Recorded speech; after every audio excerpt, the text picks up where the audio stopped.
You know, when I started at Realtree in 1990, when I went to work for Bill Jordan, Realtree had been in existence for about three to 4 years. He had not made it in any stretch of the imagination at that point. He was wondering how he was going to make it.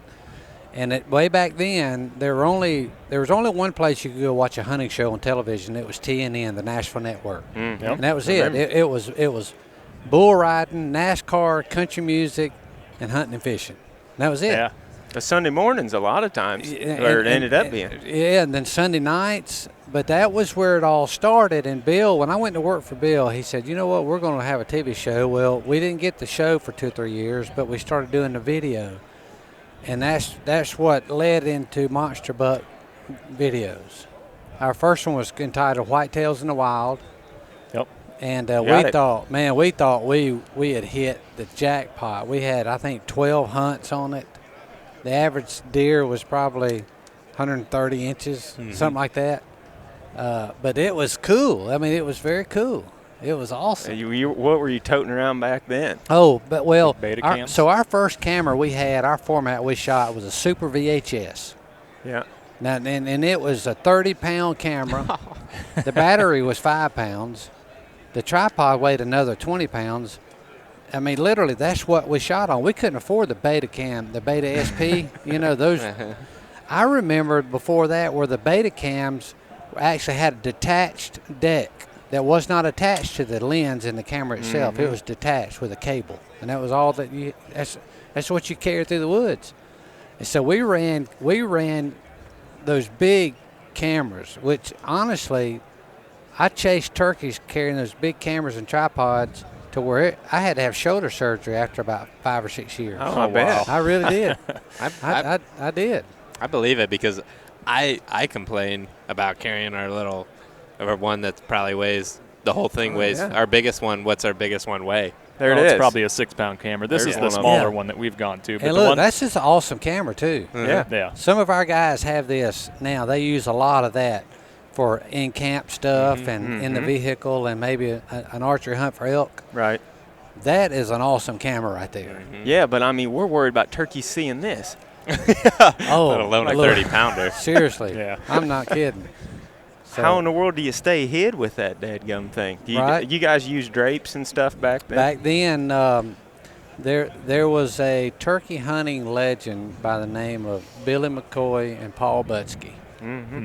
They taught me when we started filming turkeys to drape the camo cover over the cameraman, the camera, everything, the tripod. And that's how we got away with filming turkeys back then. That's right. Yep. Matter of fact, on Whitetails in the Wild, I was filming my dad one morning. I'll never forget this. And we had bumped up to a Beta SP camera. My dad was amazed at how much money we had paid for that camera. And we got down that morning, and he looks at me and he says, I don't understand something. I said, what was that, Daddy? And he said, you're pulling up a $30,000 camera with a 50-cent rope. And I was like, that makes sense. That kind of concerned me at that point. And did you choose those beta cameras because of the network regulations as far as quality? When we got on the Nashville Network, they had requirements. Yeah. And it had to be broadcast quality. Yeah. And the Beta SP was the camera you had to have to get on TNN. Yeah. That was when we started syncing. And I don't mind saying this. So then a Beta SP camera, we were paying $50,000 for one camera. Holy cow. For one camera. Wow. Yeah, I'm serious. I mean, that's what it cost if you wanted to be on TNN. That's incredible. That's the only way you could get that quality. Yep. It was incredible. Yep. And we've had cameras run over by trucks. We've had cameras dropped out of the tree. So we've had it all happen over the years. Sure, I'm sure of it. Yeah. You've probably seen about everything, but do you remember the first deer you ever videoed? First successful kill? Yes, I'll never forget it. The guy filmed it. I had a sporting goods store. I had an archery shop in LaGrange, Georgia called LaGrange Outdoors. And that's really how I got into TV, which led to going to work for Realtree. The local cable access channel, Channel 10 in LaGrange, Georgia, they approached us about doing a outdoor report every week. on the fishing and the hunting, what are the fish biting, what are the deer doing, or whatever. And a guy who worked and edited, you can't call it a show because that's not what it was, but he came out and filmed me with a VHS camcorder, just a VHS camcorder. And we shot and killed a year-and-a-half-old 7-point under a white oak tree. That's the first deer I ever shot on video, and we were stoked. Oh, I bet so. I mean, stoked. Yeah. Couldn't believe it all happened. Could not believe it all happened. Yeah, a little deer about like that. Yeah. It was awesome. A lot It was incredible. A lot of things got to go right to kill one yes. on video with a bow. Yes. Now yes. and now and then. Yeah, right. That's right. That's right. Man, Was that Georgia? That was in Georgia. Yep. That was in west central Georgia. It was incredible. like for the first few videos that you're talking about, did y'all have like a production team or that did like your editing and all that stuff, or did you handle Yes, most of that? No, I was the editor. That's what I thought. I was the production team back then. It was the old. That's way before nonlinear. Uh-huh. It was the AB roll. It was the AB roll edit system, and I was the editor, the producer of those hunts. And yeah, we'd put them together, and we would. Our TV shows I'd rough it in, and then once a week I'd drive up to Atlanta to a studio, and they would have the finishing editors up there to finish it and put the graphics in and things like that for the network requirement. But I was the editor. Now nowadays I couldn't turn an edit machine on. you know. But back then, yes, I was a cameraman. I was an editor, and I remember hiring Michael Waddell when he was 18 years old. Yeah. To come run camera for us. Yeah. He was a local boy there, and. I remember him sitting in the studio with you guys when you had like that cabin or whatever, That's right, that that's setting right. where you'd be sat That's around. right. He's all clean shaven. Yeah. Super young. He looked like he was 13. Yep. Yeah, that's exactly right. Yeah. You know, but talking to like Cuz Strickland at Mossy Oak, Cuz and I are really good friends. Yep. His path, his journey is almost identical to mine. Mm-hmm. You know, he worked with Will Primos Yep. for years as a cameraman and editor, and We talk to Cuz often. yeah. So Cuz, you a great guy. Wow. So he on their end and Mossy Oak's end and Realtree's end, and we just sort of merged, and our paths are very similar. Yeah. Very Cool. similar. Yeah. Absolutely. Yeah. But like I said, a lot of us wouldn't be here today had you guys not branched off and started doing hunting videos, period. I mean, Like, I it was- remember watching you specifically when I was a kid. This is like the first hunting video I've ever watched. Wow. Yeah. Wow. Yeah. That's And I was amazing. like little, I was a little kid. Like, Yeah. It was a video my dad or a VHS tape my dad had that Wow. it's the We first thing I actually- remember watching. We're just talking to ATA about how hunter recruitment is such a big deal anymore, and how we acquire these new kids in a sense to get out in the woods and hunt. And media is brought up obviously because that's the business that we're in, and how we're reaching them in different ways. And he asked me, he's like, well, how did you get involved really from a media standpoint? I'm like, we waited for monster bucks to come out. Yes. We would buy the tapes, and then all of a sudden you got volume 1 and volume 2. That's right. And That's right. you got one in a red case and one in a green case, and you buy them at Walmart. I had to have my aunt drive us there. And then That's right. And then we'd go and we'd watch those tapes, walk out in the yard, shoot our bows for a while, like I said, and then go back in and watch them over and over again. Yeah. But that was what we had back then, That was I mean, the only place at the time that you could get your fix on deer hunting was monster bucks. Yeah. And it Now- had to wait till May every year, I Right think. till Yeah. May or June to get them. Yeah. And that was like that for years. Could And you imagine if you had social media back then, how many people would be harping on you like, where's Monster Buck? yeah. But nowadays, see, the DVDs they don't sell nearly as well as they used to because people don't. That's not their only place to get their deer hunting fix. They Sure. can go to the networks. They can go to the internet. They can go anywhere, and they can get their fix. Right. I mean, they can pull up deer hunts all over the place, Sure. all over the world. Yeah. Oh yeah, it's just way different now. Yeah, I mean, way you can watch different. all different Yeah. types of it too. That's it's right. crazy. That's right. That's exactly right. So What's- I think right now we're at Monster Bucks 28, Mm-hmm.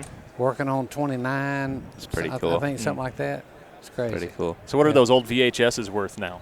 I've held on to mine, a lot of I them. got some of them too. I don't know, but I was cleaning out a drawer the other day, and I had a VHS copy of the Whitetails in the Wild. No kidding. The first one. Really? Yeah. I've got it in my desk. Yeah. That's pretty cool. cool. I'll never forget some of those early ones, like just the production, the music, like some of the montage music. I still have that. Like I remember exactly what it sounds like. Yeah. That's cool. That's cool. Like some of the early hunts, I think was a football quarterback, Steve Bartowski. Steve Bartkowski. Yeah. I just some of those And Dale Earnhardt Old hunt- Sr. Yes. Yeah. Oh, Dale yeah. Sr. Yep. some of those hunts, some of those locations, and some of the people. Like I still remember each of those videos from Monster Bucks 1 or 2 maybe. It's amazing how you can go back and you can remember fine details about a hunt. Mm-hmm. I mean, you know, and then some things I can't remember.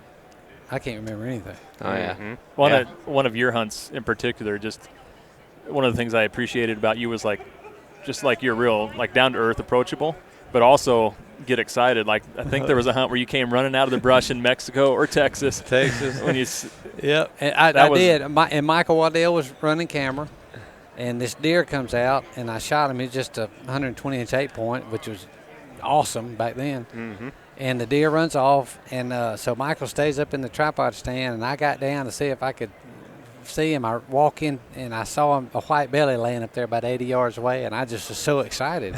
I had no idea Michael was even still recording. So that was cool. But, yeah, I think it's some of those candid moments that are the most memorable, and I know that's some of our most memorable moments are the ones that are candid like that's that. Exactly right. That's right. That's right. What are some Definitely makes it feel fun, you know. Yes. Oh, yeah. What are some of your favorite, most memorable hunts over the years? Well, I would have to say, obviously, I have 3 boys, and so as they all came up and started hunting, and as it turns out, my oldest son, Harmon, shot his first deer at 9 years old. My middle son, Alex, shot his first deer at 9 years old. And my youngest son, Lucas, he shot his first deer at 10 years old. And I videoed them all. Nice. Those are special moments to have them out. Yeah. And video them shooting their first deer. Mm-hmm. Those are incredible. Man, one of my favorite turkey hunts that I watched, and I think it would have been All-Stars of Spring, that you all turned out was when Harmon and you were hunting, and you had those 2 gobblers come right in, and he couldn't shoot, and then all of a sudden this huge bird comes in, and I just remember hearing you in the wireless mic, like saying, "That's the big one. That's the big gobbler right there." And like this thing runs all the way across the field, and he shoots him. Yeah, and that was Harmon's first turkey, and to this day, that's the biggest turkey he's ever taken because he was a giant. Oh, inch and 5/8 spurs. Jeez. 11.5-inch beard, 23 pounds. And that's for Georgia? Georgia. Wow. For Georgia, that's the biggest turkey he's taken. So That's crazy. Yeah, I remember that hunt. I watched it over and over again. Because, I mean, at that time, I just, a tom is a tom for the most part, no matter where you're at. But I remember distinctly you saying that and that turkey coming out in the field, and I was like, that is the biggest turkey I've ever seen. He was a giant. We had that turkey full body mounted, too. That's cool. Yeah, great. Fantastic hunt. Wow, it was great memories. What's your favorite state to hunt? Because one of the things that we like doing is traveling to hunt. You've obviously been a lot of places. What's your favorite state and why? See, that's such an unfair question. It is. It is, because I love them all. But right. If you're talking about the animal from that standpoint, I love hunting Kansas. Mm-hmm. I love hunting Iowa. Mm-hmm. It takes a few years to get a tag in Iowa as a non-resident now. But then again, I love whitetail hunting like in Montana up in the Milk River. Yep. Way back when we started going to the Milk River, nobody up there hunted the whitetails. Really? And that's why they were so many, and the age structure was blow your mind. Nobody hunted the whitetails. The locals, they consider whitetails to be just a nuisance. Mm-hmm. There was no outfitters out there. I feel that way still about some of that western stuff. But Everybody wanted to hunt mule deer. Mm-hmm. Now, so we started filming at Milk River and just having crazy success up there. Then outfitters started popping up. The locals started hunting whitetails. there's a world of difference in the deer hunting up there now. But still, like I love going to the Milk River. It's just different. I love it up there. It's a beautiful place. Yeah, Beautiful. I've never been there, but that was our favorite place to watch you guys hunt from when we were younger. You know, and that Sandhill cranes in the background. Yeah. Like how often do you get to hear that when you're deer hunting? I remember getting online and like looking up like Eric Albus might have been one of the outfitters. He was the first outfitter. Yep. I was looking up those costs, you know, to see like, well, we got to go up there next year. And I'm looking at it, and, you know, I'm pretty young at the time, young teenager. And I looked it up. I'm like, Dad, you got to send me and Brandon, my cousin. He's like, we got to go there, and it's going to cost us this much money to go. I don't want nothing for Christmas for the next 5 years. I want to go up there. Well, look, at the Milk River, I remember the first year we ever went, I was running camera. If you remember the name Dick Idle. Oh, yeah. Oh, He was a writer for North American Whitetail Magazine. Yeah. He is approached by these families along the Milk River that they went in together, 5 families, and they allowed no hunting at all of any kind of thing for 5 years. So they blocked their ground off for 5 years. At the end of 5 years, they called Dick Idle and said, Dick, would you want to come up here and hunt deer on our place? Well, Dick couldn't and wasn't interested, so he called David Morris, who is one of the owners of North American Whitetail Magazine. David called me because I worked for David when I was in college at a hunting plantation. He says, David, would y'all be interested in going there and filming a hunt on the Milk River? And I said, where's that? And he said, Montana. Knew nothing about it. I remember sitting up in a tree with David Morris the first time ever. And what I'm about to tell you is in an irrigated alfalfa field, there were no less than 150 to 200 deer in the field at one time. we counted bucks. There were over 50 bucks in the field at one time, 2 hours before dark. There were 10 deer over 150, and there were 3 deer over 170. Wow. In the field at one time. It was unbelievable. It was, and you can go back and look at some of that footage if you want to. Way back in the day, I would have been in 95 maybe, something like that, our first year up there. It was insane at what was up there at the Milk River. It was crazy. Yeah. Yep. Oh, man, it was a who's who from back in the day of Yes. the I'm sure, guys in yes. the industry. Yeah. You know, you'd watch Eddie Salter was up there, killed a big one up there one year, and it was Greg Miller. right. You had everybody in camp, and Everybody. that's what you know, looking back, I Jeff really liked about Foxworthy. it. Yeah. Yeah. And then everybody brings the buck back in the back of their truck, and everybody's sitting right. standing around there waiting. That's right. and- That's yeah. right. It was fantastic. It was fantastic. Yeah. So, a lot of fun. Lot of fun memories over the years. You still get to do deer camps like that? Yes, I love it. Yeah. And that's one reason I like to go back to the Milk River, because the people like there in 7J in Wyoming, we've been going for so long. They literally are like family. Yeah. They are Absolutely. like family now. And if you remember way back in the day, the first time we ever hunted Texas was the Encinitas Ranch. Oh, yeah. Mm-hmm. Yeah. That's the first time I'd ever set foot in Texas. And I was with Larry Weishuhn, the legendary biologist. I'd never been anywhere. I'd never been to Texas. And I was with Larry. And so he was telling me what the deer, because I'm thinking there's no way these deer can grow antlers like they grow eating this stuff, because all I see is cactus and nut. And he explained to me this is high in protein, this is high in protein. So we were down there hunting the Encinitas that year, me and Bill Jordan. We had to go into town and buy 2 used tripod stands because they didn't know how to hunt the ranch. They had a feeder that would go off every once in a while. It wasn't regular. And Bill and I are sitting up there, and this is a funny story. This is a 45,000-acre ranch, and the Burns family owned it. They didn't know what they had. They just had cattle. Yeah. Bill and I are sitting on those tripod stands one day, and I got my camera, and I see a turkey coming. Now I see another turkey, and they're all longbeards, and another longbeard, and longbeards like kept going by, going to roost. I didn't know it at the time. So I go back to the camp house that night, and I asked Mac Burns, the owner, I said, hey, Mac, hey, what's the chances of us coming here in the spring and hunting turkeys? And he said, oh, I don't know. We don't really have many turkeys. And I was like, you don't know what you got. So the next day, we're at the same tripods. Here comes that group of longbeards. This time, I set my camera up, hit record, and I let those longbeards walk through the screen. I went back that night and I said, Mac, I want to show you something. I hooked the camera up to the TV and hit play, and here comes these longbeards, and Mac goes, wow, that's a lot of turkeys. All longbeards. You know how many longbeards were in that one group? 109. What? 109 longbeards. I was expecting you to say like 25. No, or 100. I was thinking less than 20. 109 longbeards. Mac says, yeah, I think you can kill a couple next spring. And so that was the beginning of that incredible turkey hunt down there, too. Wow. Oh, it was man. incredible. Yeah. Guarantee it. So what we've seen over the years is amazing. And all this is before trail camps. Mm-hmm. Yeah. Yep. The day before trail camp. I mean, how did anybody hunt before trail camp? Yeah, that's what everybody's like now. It's like, I got to have them, you know. But, I mean, I remember when you sat up in the tree and you didn't know what you were going to see. yeah, Yeah. You didn't know what kind of buck. You didn't know what you were hunting. right.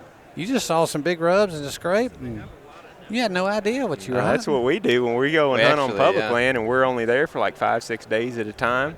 We just show up and like just read sign. And A lot of you that's just awesome. never know even what back, you're going to even see. at home, like pretty much every single buck we've shot ever has been like a surprise. Like, whoa, That's great.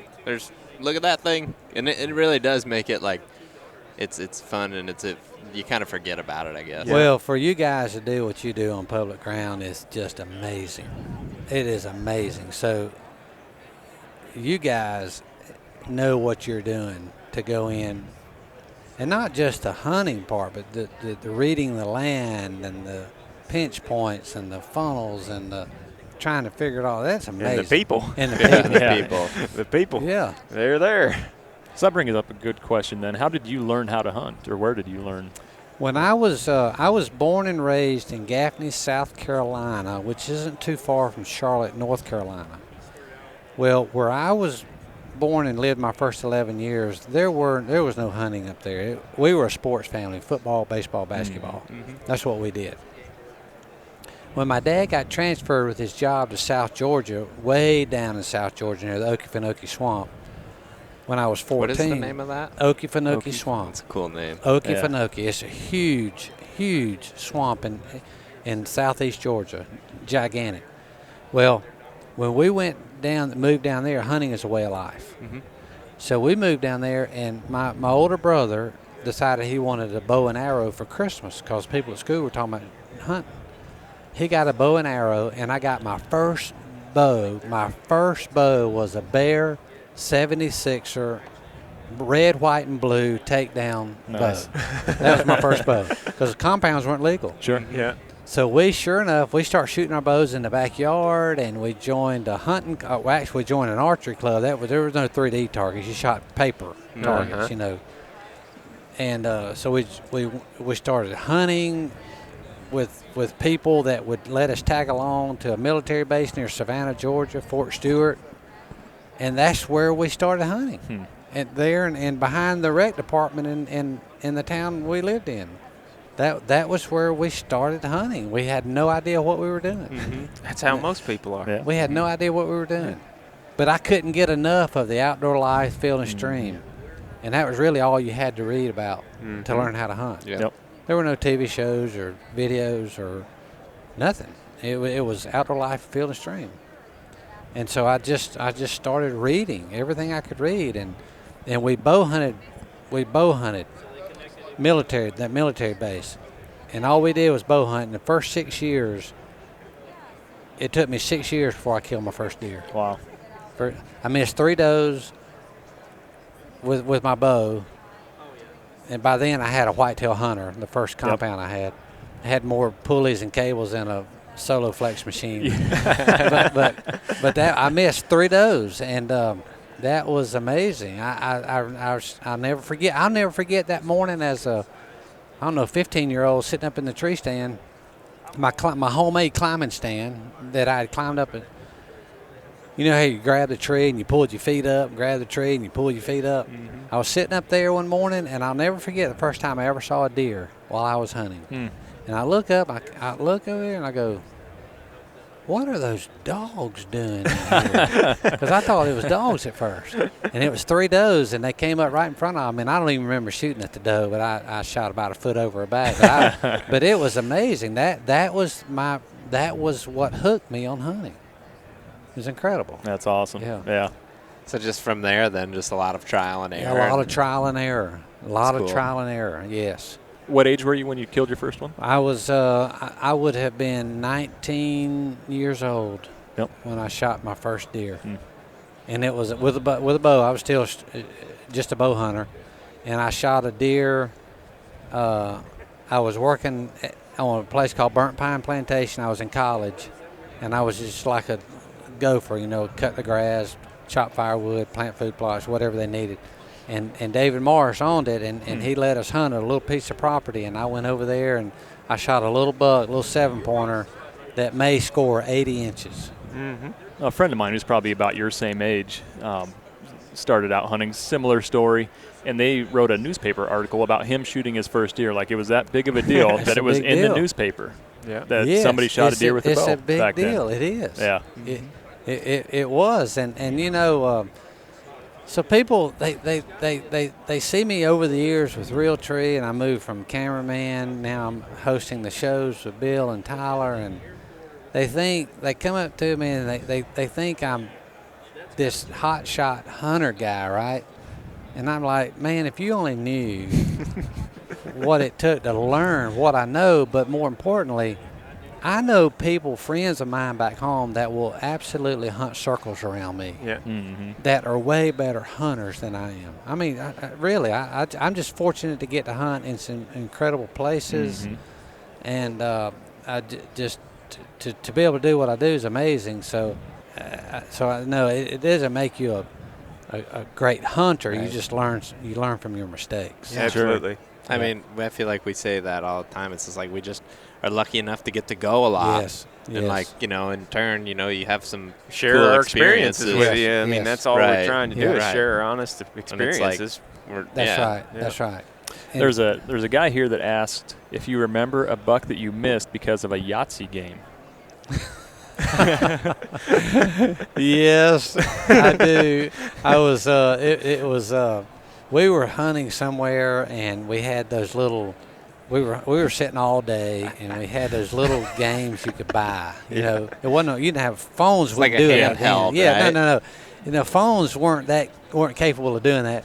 And I had a Yahtzee thing, and it was the middle of the day, and I'm sitting up there, and I'm just playing Yahtzee, and sure enough, I look up, and this buck had come in and gotten out of there before I could get a shot off because I was playing Yahtzee. Yes, I'm serious. But like, how many times have you thought about this? How many giant bucks have not been shot at because somebody's texting on their phone? Oh, sure. Yeah. Everybody always wants to know how you do what you do. Like, how do you... Like, I want a hunting show, or I want to do this, or I want to do that. I mean, that's how I started when I started watching you guys, 20 years ago. Yeah. What would you tell those people that ask that question? Well, that's a tough question to answer, but my best avenue, what I tell people, I think the best avenue to get into a position to where you are hunting for a show is to start and develop really good camera skills, running a camera, and editing skills. And first you got to love it.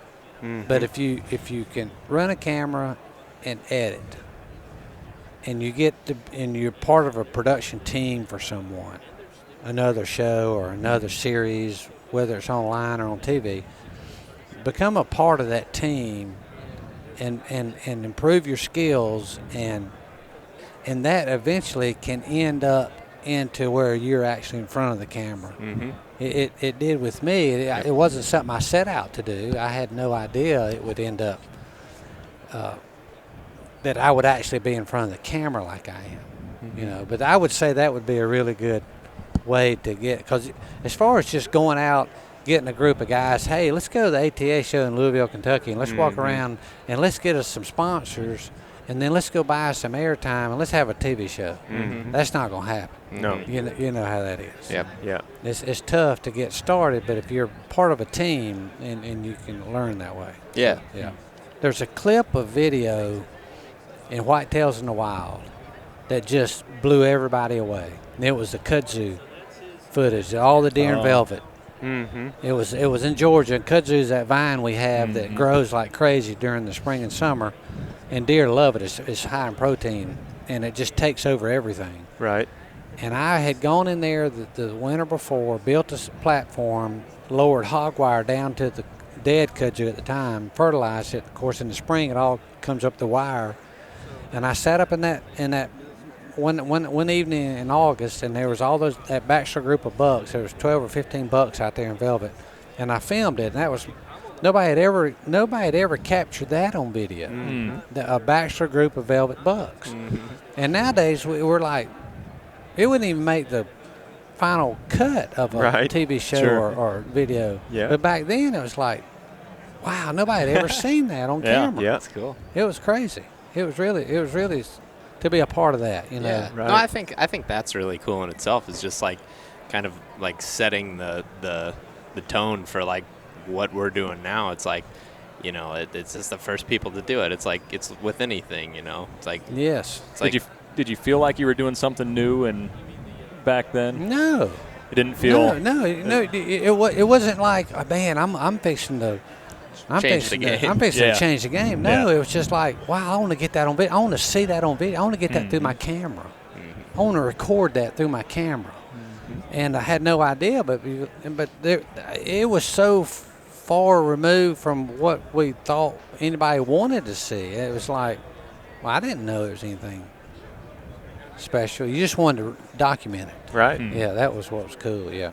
So were there any big bucks that you had opportunities at that the camera ruined that opportunity? Yes, one of the largest bucks I've ever seen in my life. It was one of the first years that I was actually in front of the camera hunting. We were up in Saskatchewan back when we would hunt all day on the Indian reservation up there, and I was sitting there with our camera guy, and it's starting to break day, and there's snow everywhere. It's November. It's cold as rip. We're going to sit all day like you did.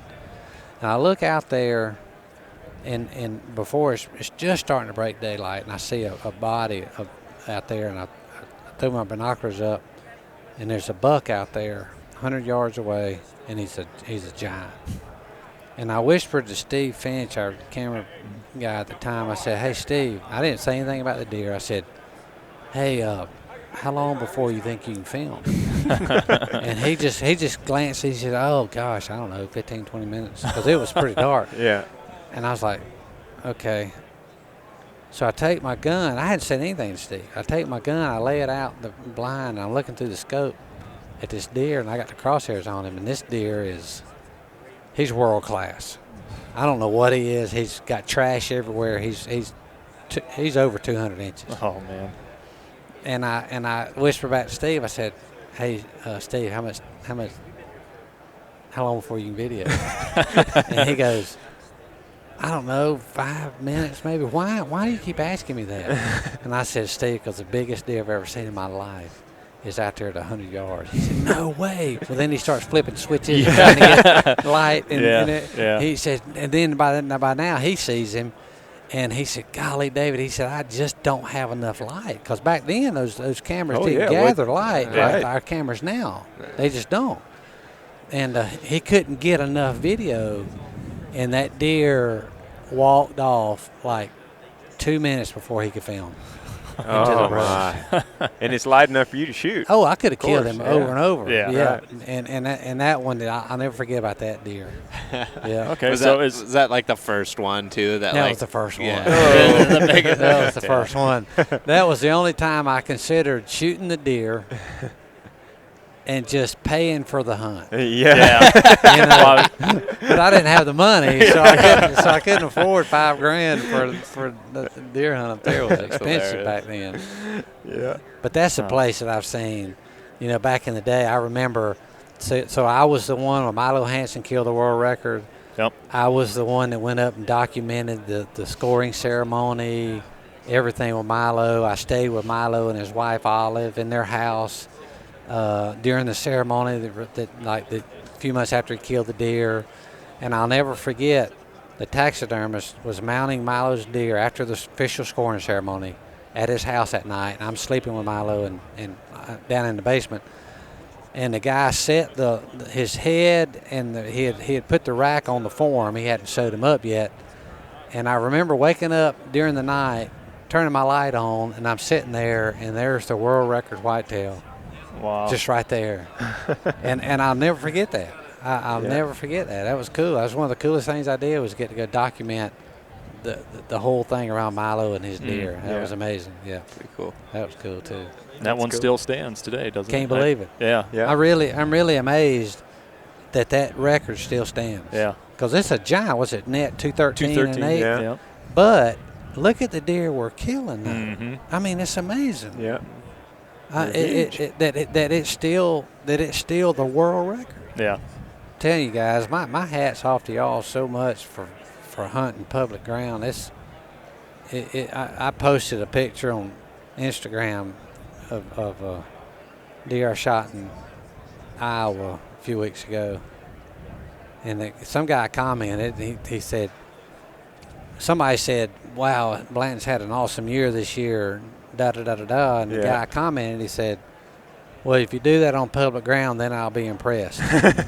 And I'm thinking, boy, I would be too.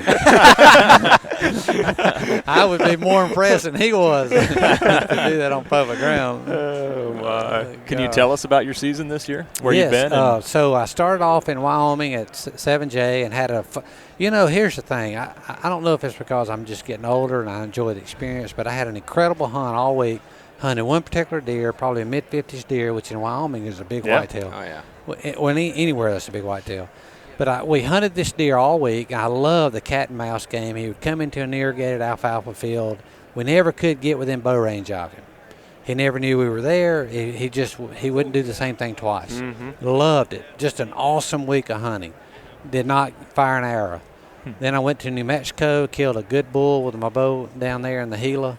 Nice. Probably a 340 bull. I love bow hunting elk, by the way. Oh, yeah, me too. That's my favorite. Yeah. That's my favorite. But you're dealing with, down there, being national forest, you're dealing with a lot of people. Oh, yeah. Mm-hmm. Even though the tags are limited down there, when a guy has a tag, he's got 3 or 4 or 5 friends out scouting for him. Sure. Mm-hmm. So there's a lot of people down there looking for elk. But I was fortunate enough to shoot a big bull down there. Then I went up to elk hunting in Montana at the end of September. Had a fabulous hunt. Passed up a 340 bull just because we didn't have a lot of video of him. I could have shot him, but we didn't have what we were looking for to make the show. Then went to Kansas with my bow the middle of October. That cold front came in perfectly and killed on the first afternoon, 176-inch deer. It was awesome. I mean, the deer were up and moving that afternoon. He was making his way to a wheat field. And then I missed a deer in Missouri with my bow, just totally ducked the string, shot him at 37 yards. Listen, there's a big difference between 28 and 38 yards. Oh, yeah. Huge difference. I mean, what that deer can do. Oh, yeah. What he can do. Tough. You can look at this on slow motion, and you can see that arrow tracking, and it's tracking perfect. And that last 5 or 6 yards, that's when that deer, boom. I mean, he just bottom fell out. Yep. So then I went to Montana. I shot a good deer with a rifle in Montana, and then went to the Panhandle of Texas and shot a 180-inch deer with a muzzleloader. Wow. And then around the middle of December, I shot a 180-inch deer with a muzzleloader. Yeah, so that was good. That was a good season. Was in Iowa, right? Yeah. That last one was in Iowa. Yeah. Probably right down the road from us. I think it was crazy looking. Crazy looking. Really cool. Really old deer. Mm-hmm. This deer, we're going to say this deer is either 9 or 10. He's 8 plus. Cool. This deer was so old that literally he was completely out of the breeding pool. His hocks had not been peed on the entire year. Really? He was completely. That's interesting. He was a non-breeder. Yep. He was so old, and I think that's why his rack had that kind of that funky. Those leans, and it was just wavy looking. Did he make a jump the last year? They had no history with this deer. History. Okay. They had no history with this deer. Yep. Had never seen him. But you could tell he had to be on his way down. Yeah. Just Had to be. looking real rough. Yeah. Had to be on his way down. So we had a good year. Yeah. So awesome. so I'm already working on the schedule for next year. Couple of areas I really want to try to work on. I love doing that. That's part of my job. I love kind of finding new areas to go hunt, something like that. What are you most excited about for going? What's your next project or idea that you're most excited about hunting, like picking a spot wise? Well, there's a spot in north central Colorado that's got big whitetails. Yeah. And it's a spot. It's not the eastern plains where they got giant whitetails. It's north central whitetail. I don't know if it's going to work out. I'm trying to get in up there and hunt those whitetails. So I'm excited about that spot. Yeah, remember that one Winky killed? It was in eastern That was eastern Colorado. Eastern And the Colorado's plains got is some really, giant Yeah. animals. It's Yeah. wild This is out north there. central, They do. huh? North is it central. mountainous at all? Yes, it is. Sounds like it would be. It's kind of mountainous with a valley, and they got some irrigated alfalfa in this valley, and there's some good Oh, I bet that's beautiful whitetails country. in there. Yeah.